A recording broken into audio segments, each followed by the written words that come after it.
Hi guys and girls, I'm Obsidian Ant and welcome to 3305. This is where I take a look at the news and happenings in and around Elite Dangerous.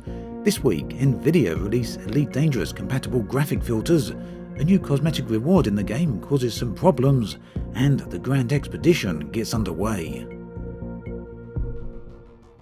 The Elite Dangerous webcomic Fangs returns for a new chapter telling the story of a pilot trapped in witch space. For those of you new to the series, I highly recommend you checking it out. Both the stories and the production values are exceptional.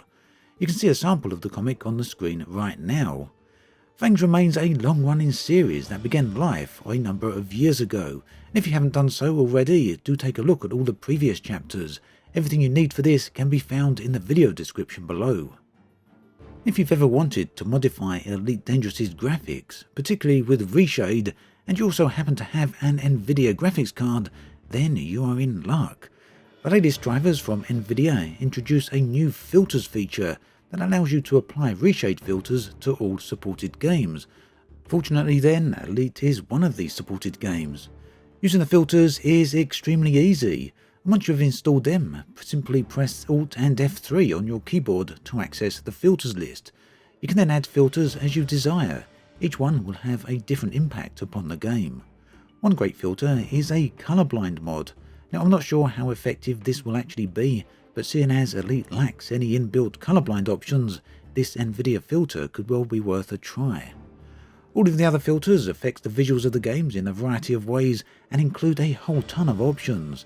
These range from adjusting the sharpness and detail balance of the visuals all the way to complete color and tone overhauls. It's also possible to use a combination of filters so that you can pursue your ideal visual look for the game. Further, each filter can be customized by inbuilt sliders.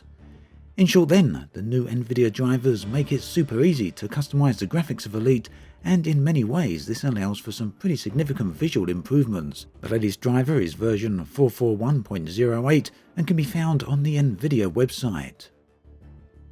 The conclusion of the recent interstellar initiative, the Scourge, resulted in a new background simulation state known as Blight.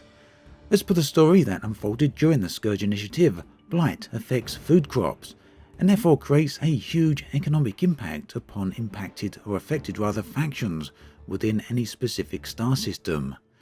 It's certainly something that players of the BGS will want to keep an eye on then, and the Blight state can be countered by delivering ergonomic treatment to the affected systems.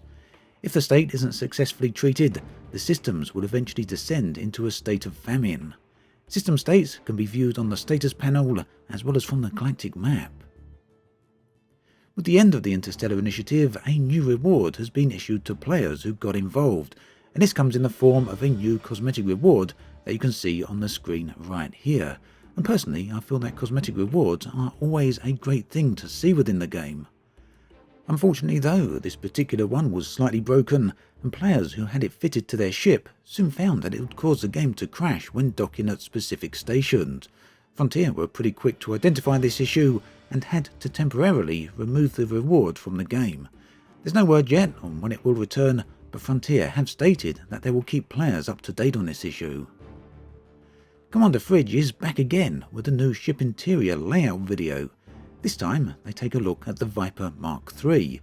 You can see some of the footage on the screen right here.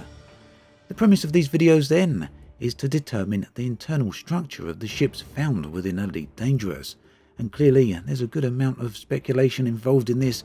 However, it does follow some pretty sound logic. Commander Fridge's YouTube channel features an entire collection of these videos, and they are well worth looking at. Also, whilst on the channel, be sure to check out the video on walking around the inside of a Sidewinder. It's seriously impressive.